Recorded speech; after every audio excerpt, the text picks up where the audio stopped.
I'm Kev, and welcome back to MotoGP 17 and the Manager Career, as we're heading to the Netherlands.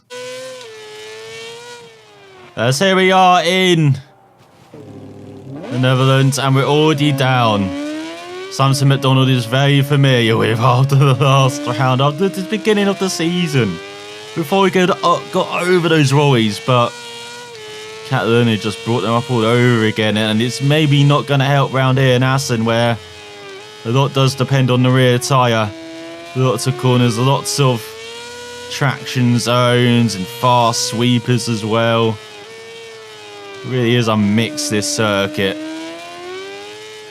Let's see, here goes MacDonald qualifying. Can he make it around the qualifying that without crashing? That would be a big achievement at the moment. So behind the KTM. Trying to feed in that power smoothly, but you can see the back tyre just rolling up. Is that KTM getting out of the way? Or is it just going to block us? Oh, it blocks us. Look at that, forced to take the tighter line, compromises us for the next part. We've gone wide. Still that KTM is running around like an idiot. What is he doing? Just back off the racing line. Instead you're racing on the racing line, and now you're directly in our way. Get out of here. Is that Oliveira? Not sure it's Oliveira. I think it's Binder, but get out of here. Fellow Moto3 champ to another. God, he compromised us on that lap. Look at that now, running wide in the final sector. As Rowe, that rear tyre's really out of whack. It's gone very wide. Now we go into the final chicane. Can we keep the bike in a straight line? I think we just about can there. But a poor that time, 41.8. Compromise for the most part and make a mistake in that final sector. Qualifying is just not MacDonald's jam at the moment, is it? Let's skip the time. Let's not where he's qualified. Look at that. Need to be around a 140 to be right up there. That's definitely doable without being compromised and making those mistakes. But instead, it's Thomas Luthi on the Interritter machine on pole. The gnarly veteran ahead of Alex Marquez, the winner last time out, and Morbidelli, the championship leader, in third, with Oliveira leading the second row of the Piscini and Baldassari. Nakagami leads the third row in seventh, with Shirota and Verge, and Danny Kent again rounds out the top 10 as there's MacDonald in 16th, leading the sit row of Surin and Isaac Vinales. Not a bad qualifying, but should have been so much better. As where is Vanda? He's not last. He's 33rd. He's no longer on the special row. So let's find out if the race can go a bit better for Elusive.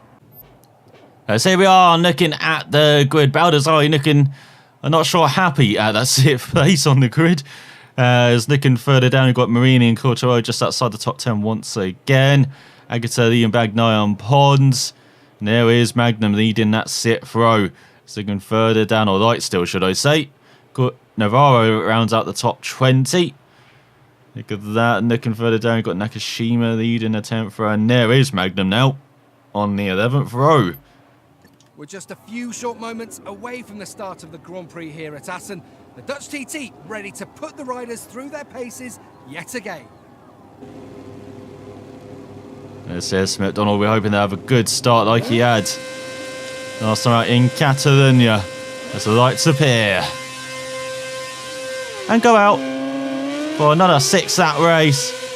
May not have been as good as last time, but still he's jumped a row up into 13th.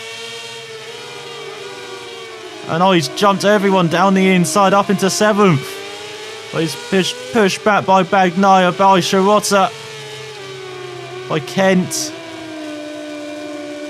by Verge, by Nakagami.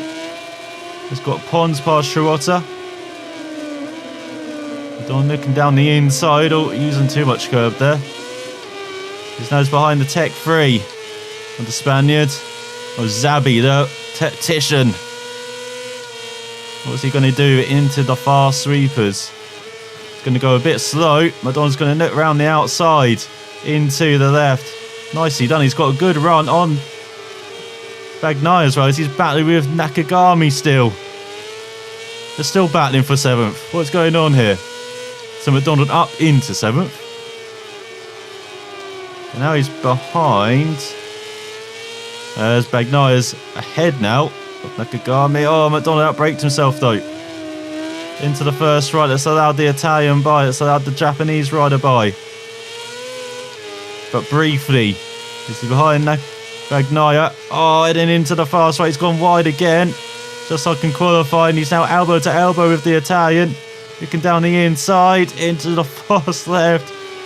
Even eating some dirt. And he still makes the corner though. But he's holding on to 7th into the chicane at the end of the lap. Smooth on the power. Don't want to rear up that rear wheel. As Morbidelli leads. That's the fastest lap. Got Piscini in front, the Italian. Is that Luti down to 5th? Not a good first lap for the pole sitter. Baldassarri battling for a podium.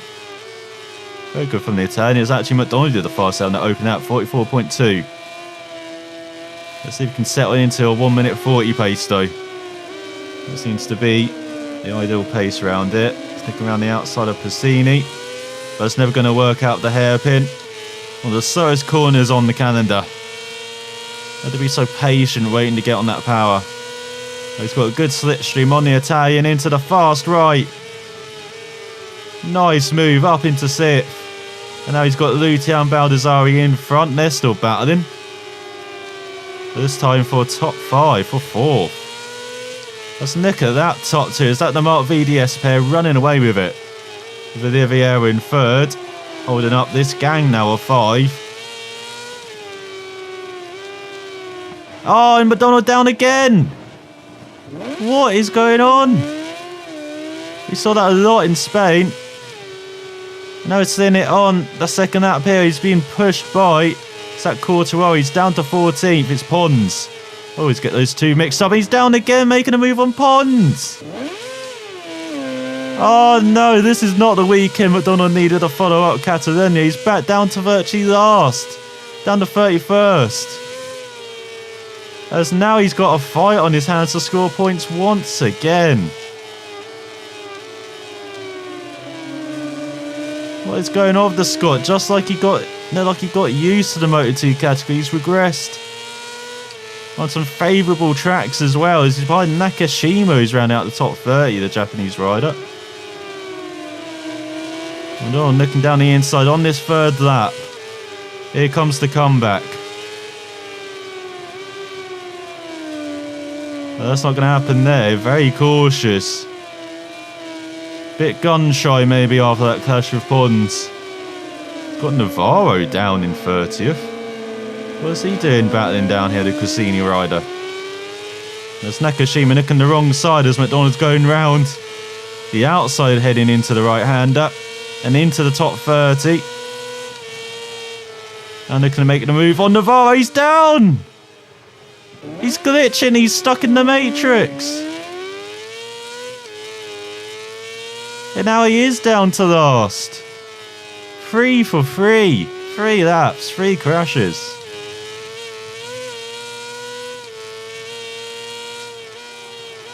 Now he's got to be ultra aggressive just to get any points. You've seen what that's done against Pons and Navarro. It does not end well.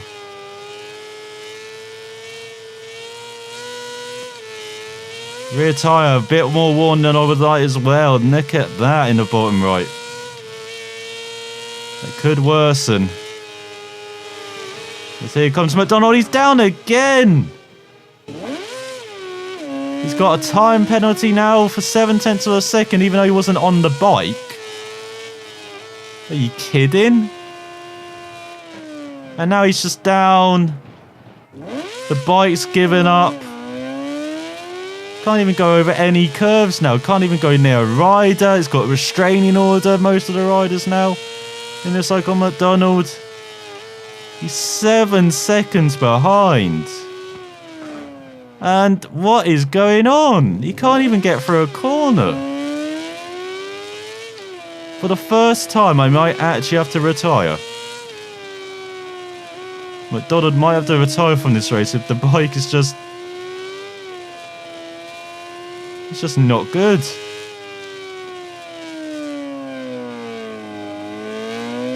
Let's get out of the hairpin. Let's see what he can salvage then. Can he not finish last? He's 10 seconds behind the pack after another handful of falls. Oh, the bike's just not in sync.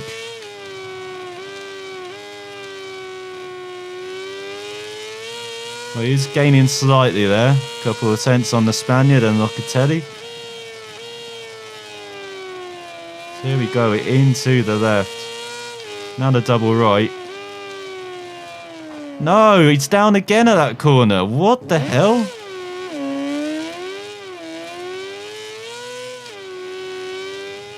There's something about that curb.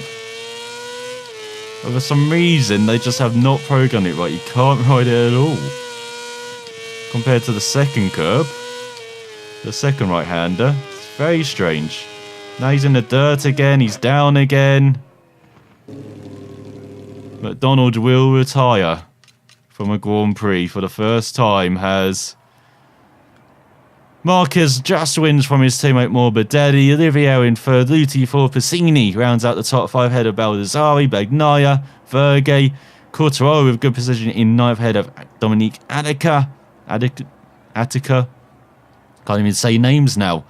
Axel Pons in 11th. Corsi with good finish on the speed up in 12th ahead of Kent Shirota. In the Suter, Marini in the points, and Isaac Vinales grabbing the final point just ahead of Nakagami by a couple tenths of a second, with Marini outside of the point scoring position doing the fastest lap. 39.5. How the hell did he pull that off? With Vanda in 26th for MacDonald.